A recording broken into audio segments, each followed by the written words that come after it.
Un nuevo siglo, un nuevo horizonte, un nuevo relato que, si se enuncia, se hace historia activa.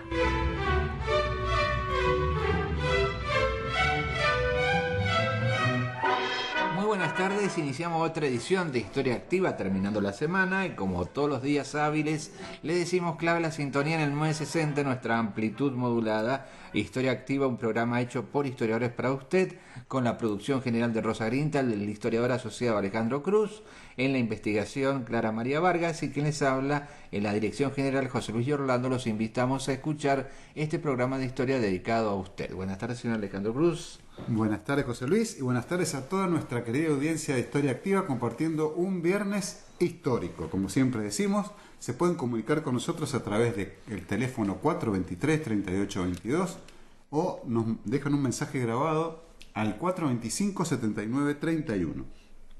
También nos pueden mandar un SMS o mensaje de texto al celular de Radio Nacional, cuyo número es 156-515-522.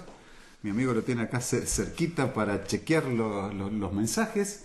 También nos pueden escribir a historia-activa@yahoo.com.ar. Nos pueden leer en www.netlog.com/historiaactiva. Nos pueden escuchar en radionacional.com.ar, emisoras LRA6 Radio Nacional Mendoza.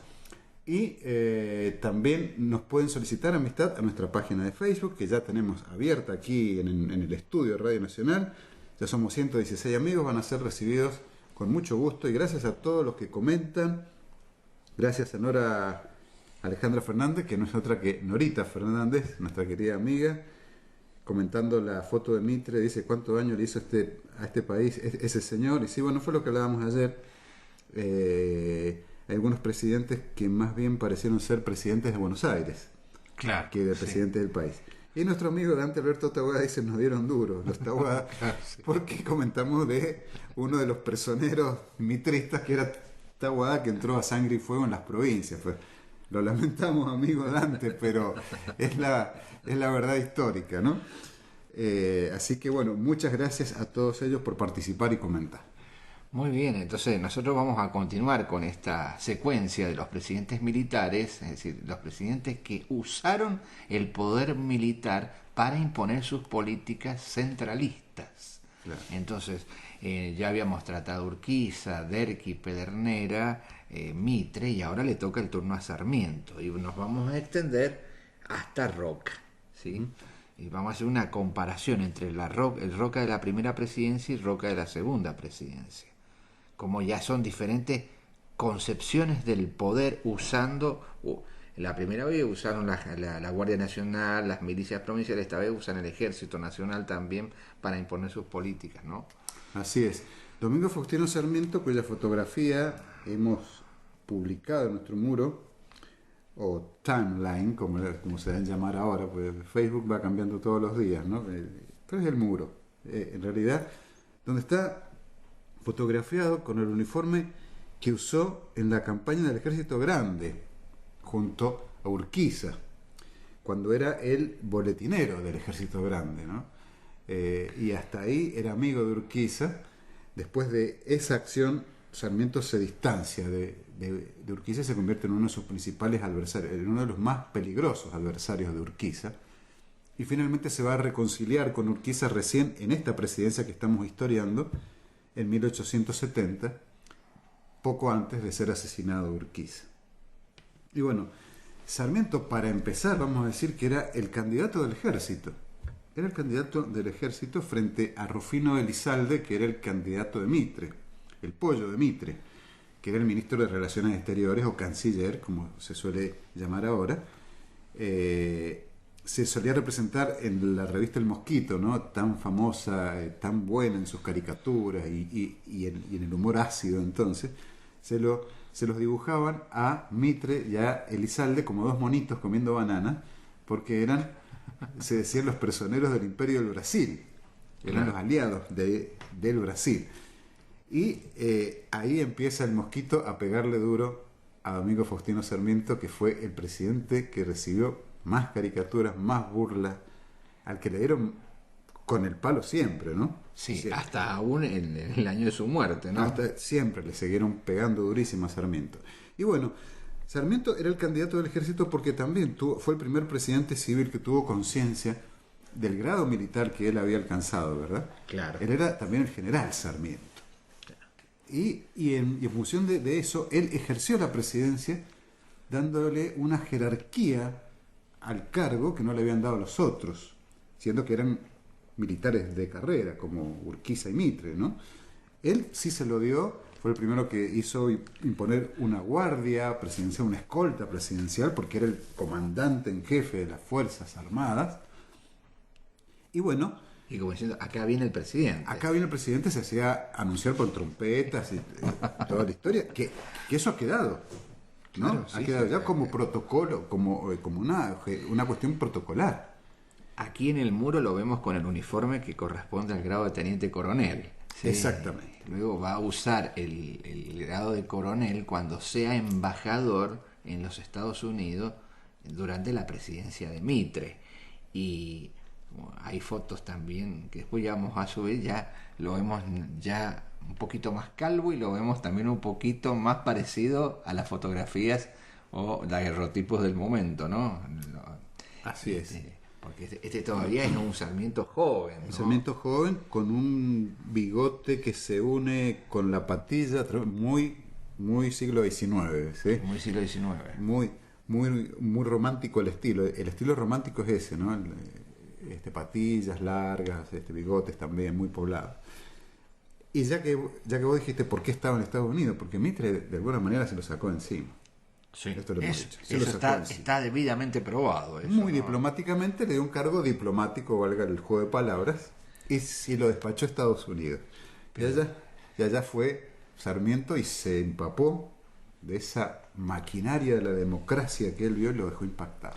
Claro, que había ido él en 1848 por primera vez y vuelve ahí casi 20 años después. Había una diferencia sustancial de ese Estados Unidos de los 1840 a ese Estados Unidos de 1860 que había terminado la Guerra de la Secesión. Sí. Él ve desfilar en las calles de Washington al ejército del general Grant, ¿sí? Sí. Y bueno, y ve las armas, los fusiles Remington que vos hacías referencia, las futuras ametralladoras, ¿no es cierto? Y demás, que compró bastante, aún sin la anuencia de Mitre, digamos. Sí, la compró para la nueva República Argentina que estaba surgiendo, que pretendía modernizarse. Compra todo este armamento y lo estrena, por decirlo así, contra las rebeliones de Ricardo López Jordán. Ricardo López Jordán era un caudillo entrerriano, otrora auxiliar, o mejor dicho, parte del Estado Mayor de Urquiza, que finalmente se rebeló contra Urquiza, y una partida de hombres que respondían a su jefatura fue la que asesinó a Urquiza en el Palacio de San José el 11 de abril de 1870. A partir de ese momento, Sarmiento, con su particular estilo, le pone precio a la cabeza de López Jordán y manda a la Guardia Nacional, hoy deberíamos decir al ejército argentino, lo manda para terminar con esas rebeliones. Hubieron 2 rebeliones, en las 2 fue finalmente vencido López Jordán, y fueron vencidos, como dice la crónica, por los Remington del ejército, contra los rifles, las pistolas del ejército federal, que había quedado muy rezagado en el tiempo en cuanto a armamento. Es decir, hace uso de su autoridad presidencial como comandante en jefe del ejército, enviando al ejército a las provincias, en este caso Entre Ríos, a pacificar, como se llamaba entonces, a Entre Ríos. No solo la intervención federal, sino una misión militar de pacificación. También hay una caricatura muy famosa que ya la vamos a encontrar y la vamos a publicar, en que sale López Jordán saludando a Sarmiento, sacándose la cabeza. Dice: vengo por la recompensa porque ando falto de divisa. Está muy bueno ese. Y bueno, Sarmiento se encontró con varias feas, ¿no? Con varias feas le tocaron. Tuvo que cerrar la guerra de la Triple Alianza, herencia pesada de Mitre. Muy pesada. Muy pesada. Su ministro de Relaciones Exteriores, Mariano Varela, fue el autor de la doctrina Varela, que dijo: la victoria no da derechos.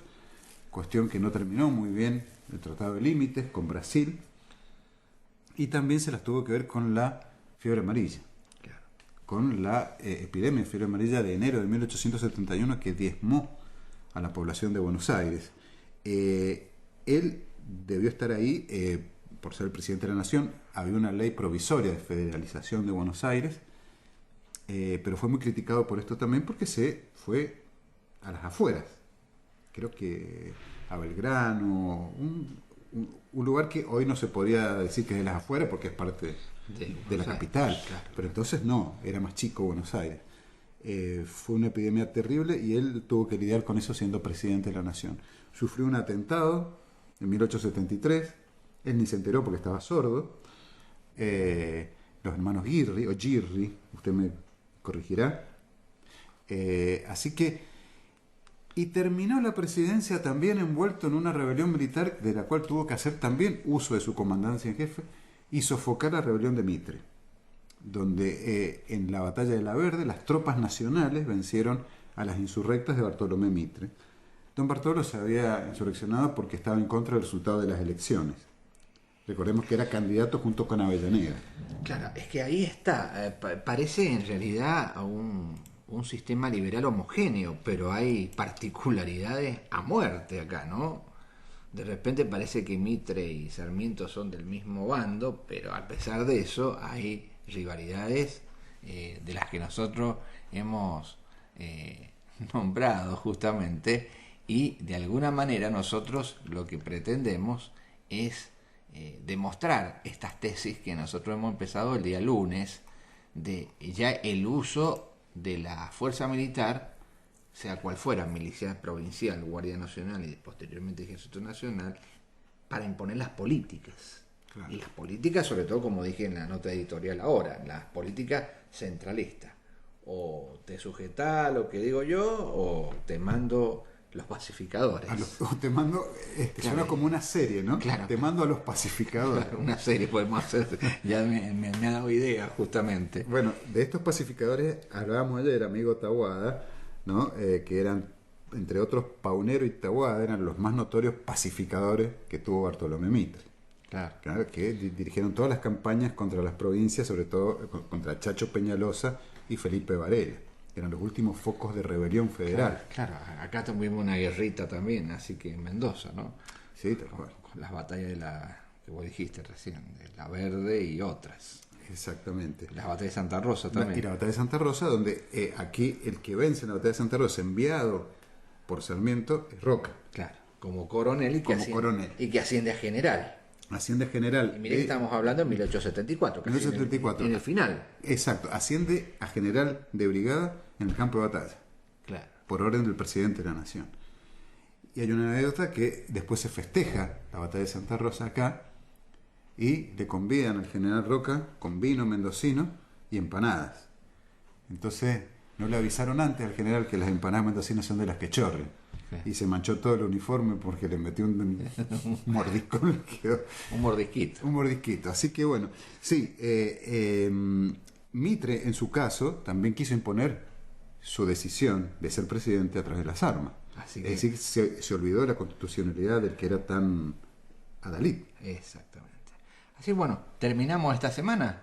Ya sí. Se nos hizo justamente el horario. Y bueno, entregamos en tiempo y forma. Sigue el boletín informativo y sigue después en el patio trasero. Hasta mañana, hasta el lunes. Hasta el lunes. Nosotros siempre hasta mañana, hasta el lunes. Buen fin de semana, ¿eh? Y buen fin de semana.